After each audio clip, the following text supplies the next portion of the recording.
Eto na naman po tayo. Sasampa na naman po ang aking asawa at talagang never po talaga siyang naging madali. Mahirap pero ganun talaga.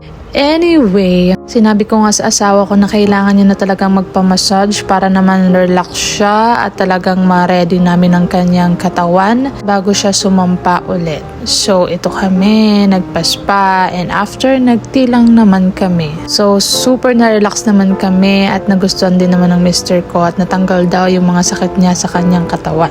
So, ayun, ginawa lang namin yung mga gusto niya. Nag-chess kami, nag-movie marathon kami, tinapos namin yung One Piece Season 2. Talagang tinamad na nga kami niyang magluto. So, nag-order na lang kami. Grab, ganyan. Tapos, syempre, no, hindi mawawala yung mga onting lambingan. Syempre, alam niyo na, medyo matagal tayong hindi magkikita. So, extra sweet kami. Sweet naman kami, pero extra. You know.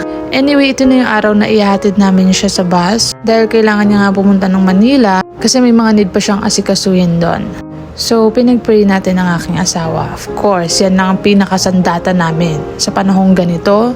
Para less worry, talagang isurrender natin lahat kay Lord kasi kung hindi, ay talagang anxiety. Kung anxiety, yan malalabes. Pero sa totoo lang mga sis, hindi nakatiis ang ate niyo. Sumunod ako sa Manila and ito kami ngayon. Papunta kami ngayon sa aming hotel malapit na sa airport.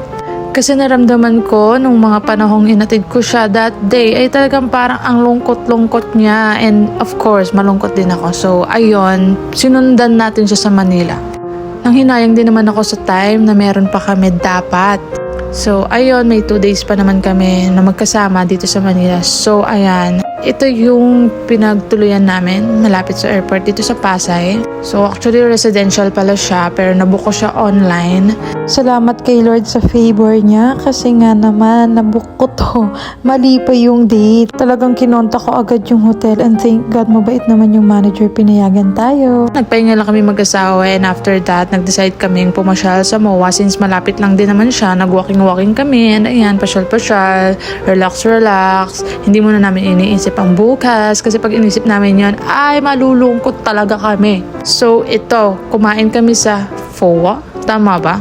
Anyway, ang sarap nito, itong shrimp salad, chubanesnes nila, and yung roll nila, something like that. And nainggit ako sa katabi namin table. So, umorder na rin kami na itong pho o pho. Hindi ko alam kasi sabi nung staff pho. Sabi ng asawa ko pho. So, ewan ko na lang. And after that, of course, kumain din kami ng dessert. All in all, nag-enjoy naman ako sa mga food na to. And na-enjoy ko rin yung pamamasyal namin sa MOA. So, ayan, naglakad-lakad na lang kami ulit and pabalik na kami sa hotel. Wala munang mag-iisip na alis na siya bukas. Wala muna. Kasi pag naisip, ay, wala na. So, ayan, nag-worship muna kami sa gabi, ganyan. Kasi nga, ay, malalamon kami ng sadness kapag hindi kami lumapit sa Panginoon.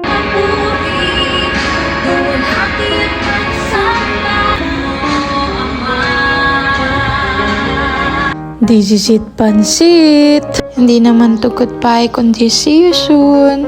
Hindi naman talaga madaling maiwanan pero hindi rin naman madali ang umalis. Mahirap pero kailangan naming harapin. Lalo na't may binubuo kaming pamilya. Thank you Lord, may trabaho yung asawa ko. Ito na, totoo na talaga. Pero hindi na ako sasama sa airport kasi medyo, alam nyo na. So hinatid ko na lang siya hanggang Grab since malapit na rin naman yung airport dito. Ayaw talaga ng asawa ko na isama niya ako dito sa Manila. Kasi nga daw mahihirapan siyang sumampaw, umalis talaga kapag nandito ako. Pero hindi ako nagpatalo. Kasi diba, meron pa kaming 2 days para magsama at ma-enjoy ang isa't isa. So bakit hindi namin sulitin, diba? At buti na lang talaga sinundan ko siya rito sa Manila dahil mas gumaan kasi mas na-prepare nga kami bago siya umalis. So back to reality na nga po tayo at kailangan ko na rin bumiyahe pa uwi sa probinsya. Thank you Lord for this opportunity and experience na nakapagbakasyon na naman si Mr. See you soon, Baba! Love you! Mwah!